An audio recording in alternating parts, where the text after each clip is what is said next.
This animal is not a coward, it is not a giant rat, and it is not a pest. It may be the most useful animal in your neighborhood. It survives snake venom that would kill you in minutes. It is almost immune to rabies, and it cleans up disease. Here on Wild Planet TV, the familiar stops being what it seems, so subscribe. And that famous trick, playing dead, is not an act of cowardice at all. It is something far stranger and far more helpless than that. Meet the opossum, the misunderstood survivor hiding in plain sight. Let us start with why almost everyone gets this animal wrong. In much of America, the opossum has a truly terrible reputation. People see a hunched gray creature with a long bare tail and beady eyes. They see what looks like an oversized rat in the trash. It hisses, it drools, and it bears a mouthful of sharp teeth. So most people assume it is filthy, aggressive, and dangerous. Almost none of that is true. The opossum is not a rodent at all. It is a marsupial, closer to a kangaroo than a rat. In fact, it is the only marsupial found north of Mexico. That pouch on the female is the giveaway. It has a pointed pink snout and rounded papery ears. It has a long, scaly tail that grips like an extra hand. It has around 50 teeth, the most of any mammal on the continent. That mouthful looks terrifying, and that is exactly the point. But those teeth are mostly a bluff, as we will see. The opossum is usually slow, gentle, and desperate to avoid a fight. It shuffles through the night, looking for almost anything to eat. Fallen fruit, insects, snails, scraps, and the pests we hate most. It is a quiet, nocturnal wanderer that mostly wants to be left alone, and it has a set of survival tricks that sound almost invented.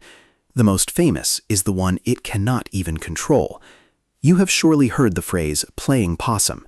It comes from this animal, and from its strangest defense. When an opossum is cornered by something it cannot escape, it does not usually fight, and it often cannot run. Instead, its body does something extraordinary all on its own.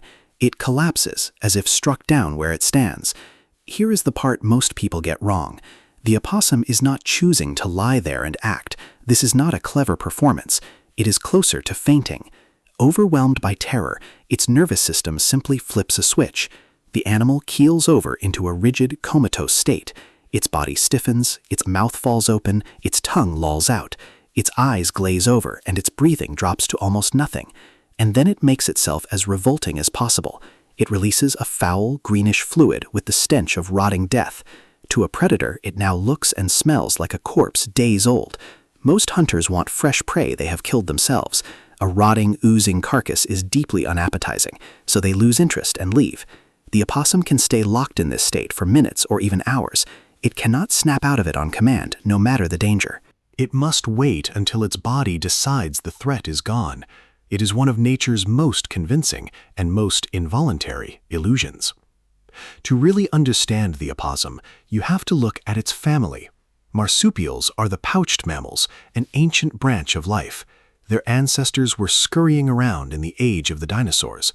While the giants ruled, small opossum-like creatures hid below. When the dinosaurs vanished, these survivors were still here.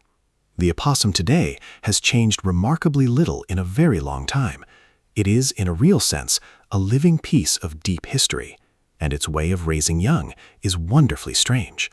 A newborn opossum is astonishingly tiny, about the size of a honeybee. It is born barely formed, blind and pink and helpless. On wobbly front limbs, it must crawl all the way to its mother's pouch. Inside, it latches onto a teat and finishes growing in safety. A mother may carry a dozen or more tiny passengers at once. Later, bigger, they climb out and ride on her back. You may have seen that image, a mother covered in clinging babies. It is one of the most tender sights in nature. This whole system is a blueprint tens of millions of years old. It worked before there were forests as we know them. It worked through ice ages and great extinctions. And it still works tonight, in the field behind your house. The opossum did not survive all of that by being weak. It survived by being flexible, tough, and endlessly adaptable. It will eat almost anything and live almost anywhere, but its greatest secrets are hidden inside its own body. Let us tackle the ugliest myth head-on. People assume the opossum is crawling with disease, especially rabies. The truth is almost the opposite. Opossums very rarely carry rabies, far less often than most mammals. Cases in opossums are remarkably uncommon. And the reason is beautifully simple: temperature. Rabies is a virus, and viruses are fussy about heat. The opossum runs noticeably cooler than most warm-blooded animals. Its insides are simply too cold for the rabies virus to thrive easily. So an animal feared as a plague carrier is one of the safest to have around. It gets worse for the myth because the opossum actively cleans up. It eats things that would otherwise rot and spread sickness. It clears away dead animals, fallen scraps, and overripe fruit. It hoovers up beetles, cockroaches, slugs, and rats. It will happily eat the very rats people blame it for resembling. It is a free nighttime cleanup crew for your garden. It asks for nothing and quietly removes the mess we leave behind. None of this fits the image of a filthy, dangerous pest.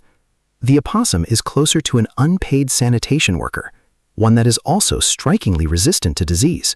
And we have not even reached its most incredible power yet, because this animal can do something that borders on a superpower. The opossum is remarkably resistant to snake venom. A bite that would kill a person barely troubles an opossum. It hunts and eats venomous snakes like a normal meal. For a long time, this seemed almost unbelievable. How could a humble opossum shrug off nature's deadliest weapons? The answer is hidden in its blood.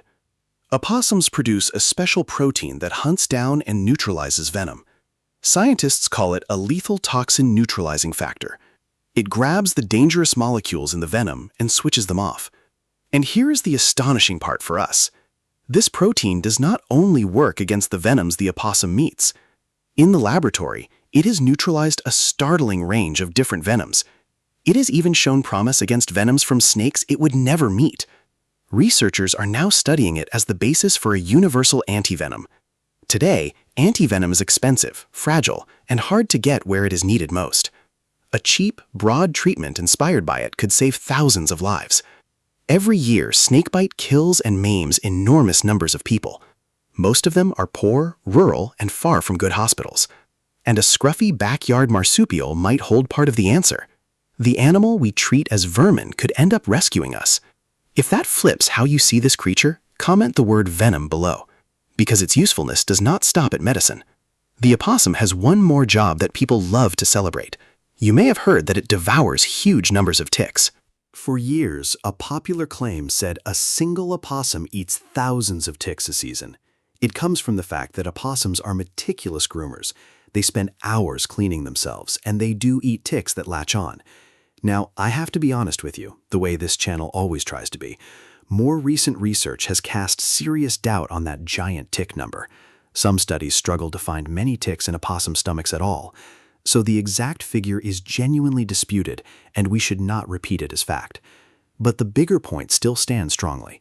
The opossum grooms away parasites and keeps itself remarkably clean. And its wider diet is a real gift to any neighborhood. It eats the insects that damage gardens and the pests that invade homes. It clears rotting food that would draw flies and rodents.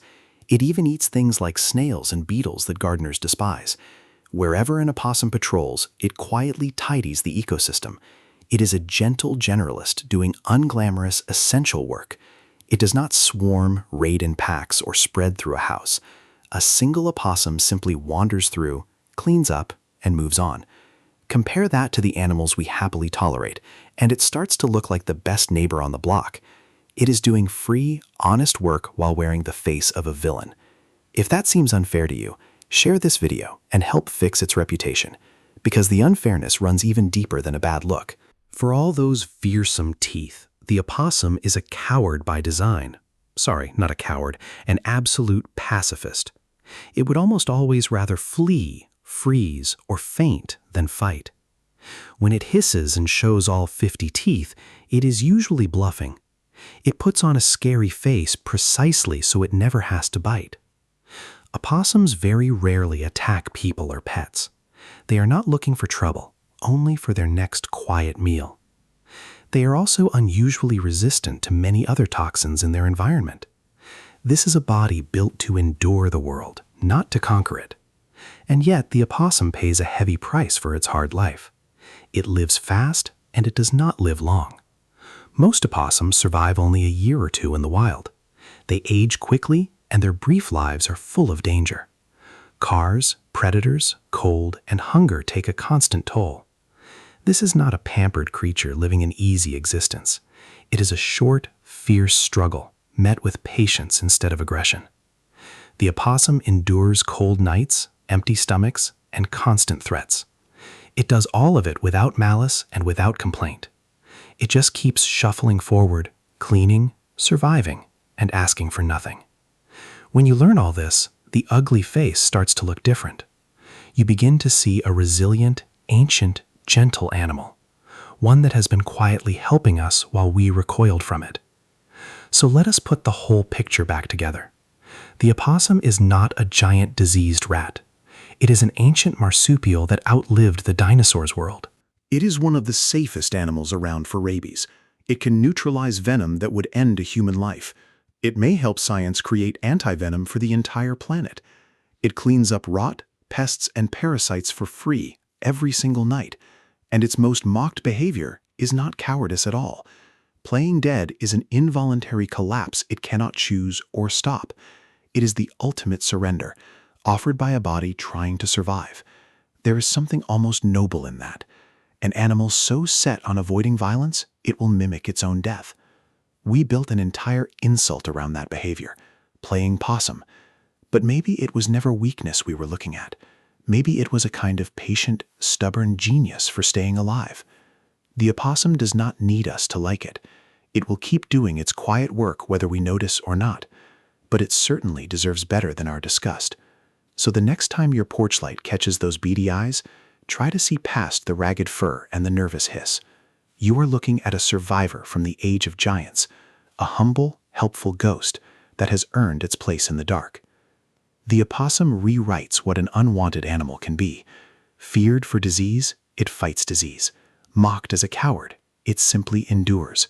Hated as vermin, it may one day help save human lives. It is proof that the animals we despise are often the ones we least understand.